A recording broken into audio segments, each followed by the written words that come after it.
नमस्कार दोस्तों, मैं Sanjivani Gautam, first blind Reiki grand master, relationship coach, parenting coach, crystal healer and NLP practitioner. आप सभी का हार्दिक अभिनंदन करती हूँ आज की वीडियो में। दोस्तों, आज हम बात करेंगे चक्रास पर। दोस्तों, जैसा कि मैंने बताया, हमारे 7 शरीर होते हैं। पहला शरीर होता है भौतिक या स्थूल शरीर। दूसरा शरीर होता है प्राण शरीर या ऊर्जा शरीर। तीसरा शरीर होता है मनोमय शरीर। चौथा शरीर होता है भाव शरीर। पांचवा होता है आध्यात्म शरीर और छठा होता है सूक्ष्म शरीर और सातवां चेतन शरीर। जो हमारा भौतिक शरीर होता है उसे हम स्पर्श कर सकते हैं, आँखों से देख सकते हैं, और जो बीमारियों का अनुभव होता है वह भी इसी शरीर में होता है। परीक्षण और उपचार भी इसी शरीर का होता है।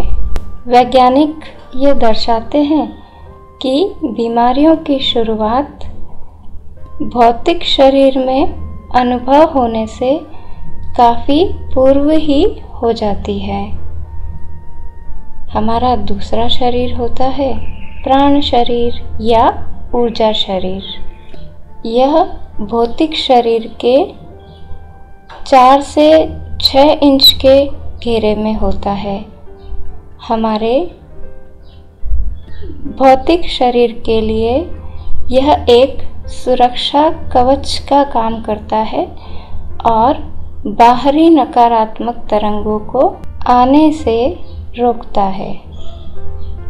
दोस्तों, ऐसे तो हमारे शरीर में, हाथों में, पैरों में कई चक्र होते हैं, पर मुख्य रूप से हम 7 चक्रों पर चर्चा करेंगे।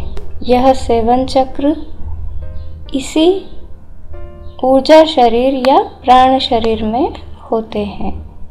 यह ऊर्जा के केंद्र बिंदु होते हैं। दोस्तों, हमारे शरीर में 72,000 नाड़ियाँ होती है। इन नाड़ियों का संगम जहाँ होता है और ऊर्जा का घनत्व जहाँ होता है उसे चक्र कहते हैं।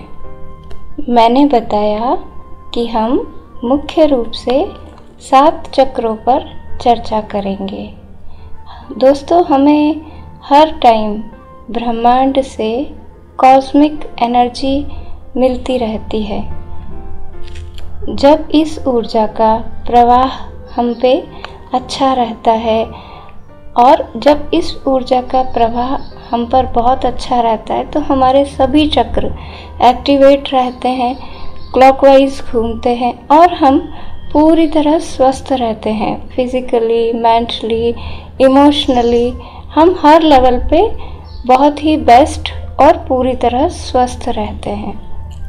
लेकिन किसी भी रीज़न करके अगर इस ऊर्जा का प्रवाह कम हो जाता है या हमारे चक्रास ब्लॉक हो जाते हैं या एंटी क्लॉकवाइज घूमने लगते हैं तो हम फिज़िकली, मेंटली और इमोशनली बीमार हो जाते हैं। हमारे जीवन में समस्याएं आने लगती है। हमारे यह चक्र वीक हो जाते हैं। इनके वीक होने के कई कारण हो सकते हैं, पर मुख्य रूप से हम 3 कारण पे बात करेंगे। इसमें से पहला कारण है हमारी नकारात्मक सोच, हमारा नेगेटिव थॉट प्रोसेस। इसका दूसरा कारण है हमारा खान पान और इसका तीसरा कारण है हमारा जीवन को देखने का नज़रिया, रिस्पॉन्ड टू लाइफ। जैसा कि मैंने बताया, नकारात्मक सोच, नेगेटिव थॉट प्रोसेस, जब हम रेगुलर बेसिस पे नकारात्मक सोचते हैं तो नेगेटिव ही एनर्जी क्रिएट होती है। जब थॉट्स नेगेटिव होंगे तो एनर्जी भी नेगेटिव ही क्रिएट होगी ना। तो उससे क्या होता है दोस्तों कि मेंटल रिएक्शन होने लगता है और फिर वह केमिकल रिएक्शन में परिवर्तित हो जाता है और उससे हमारे जो सेल्स हैं वो डैमेज होने लगते हैं, वह डीएक्टिवेट होने लगते हैं। और यह नकारात्मक ऊर्जा हमारे चक्रों पर भी नकारात्मक प्रभाव डालने लगती है और धीरे धीरे यह बीमारियों का रूप ले लेती है। दूसरा है हमारा खान पान। हमारा भोजन 3 भागों में विभाजित किया जा सकता है। पहला सात्विक, दूसरा राजसी और तीसरा तामसिक भोजन। सात्विक भोजन में आता है कच्चे अनाज और कच्चे फल सब्जी, कच्चे आहार। राजसी भोजन में आता है हमारा घर पर बना खाना, कम मिर्च मसाले का खाना। और तामसिक भोजन में आता है बहुत ज़्यादा मिर्च मसाले का बना हुआ खाना या फास्ट फूड या नॉनवेज,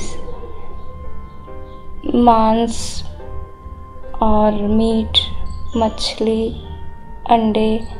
यह ऐसा भोजन है जो तामसिक भोजन में आता है। अच्छा दोस्तों, अब इन्हें सात्विक, राजसी या फिर तामसिक भोजन क्यों कहा जाता है? जो भोजन आराम से डाइजेस्ट हो जाता है और जिसमें ज़्यादा हमारी ऊर्जा नहीं लगती है, वह सात्विक भोजन है, राजसी भोजन है। और तामसिक भोजन को डाइजेस्ट करने में बहुत ज़्यादा ऊर्जा लगती है और बहुत ज़्यादा समय लगता है, इसीलिए इसे तामसिक भोजन कहा जाता है।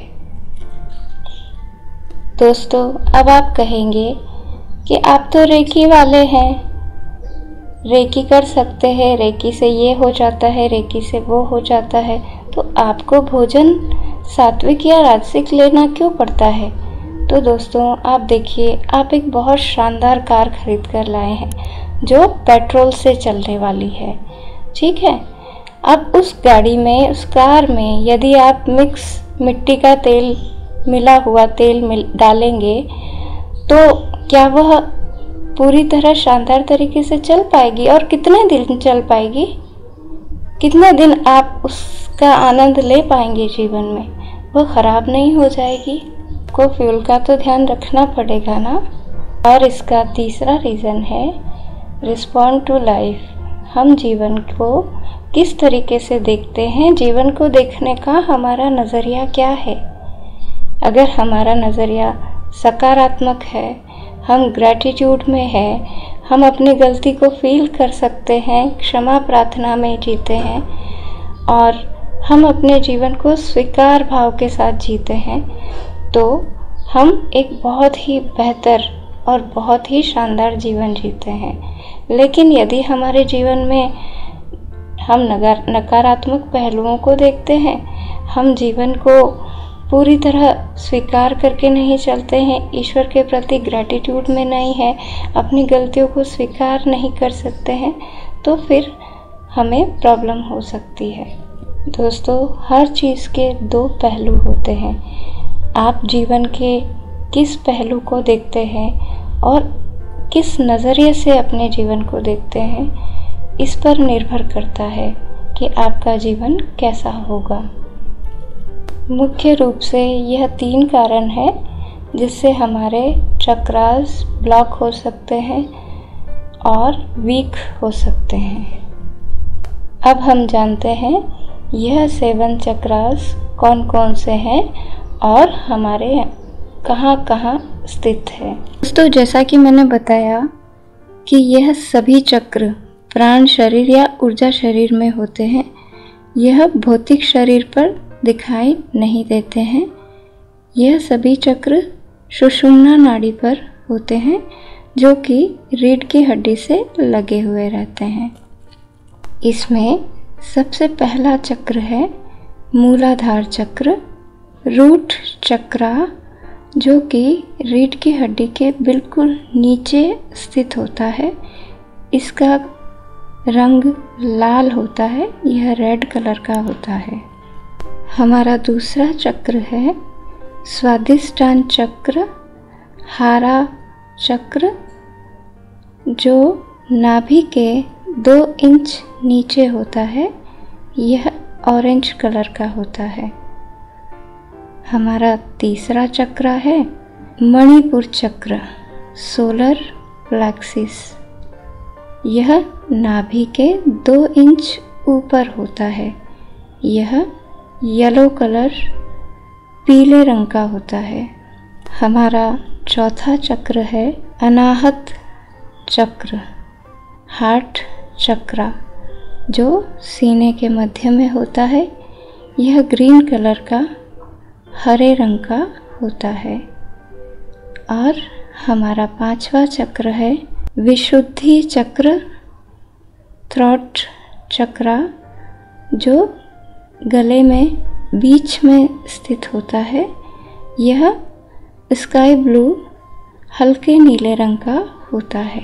और हमारा छठा चक्र होता है आज्ञा चक्र, थर्ड आई चक्र, जो दोनों आईब्रो से थोड़ा सा ऊपर होता है, दोनों आईब्रो के बीच में थोड़ा सा ऊपर।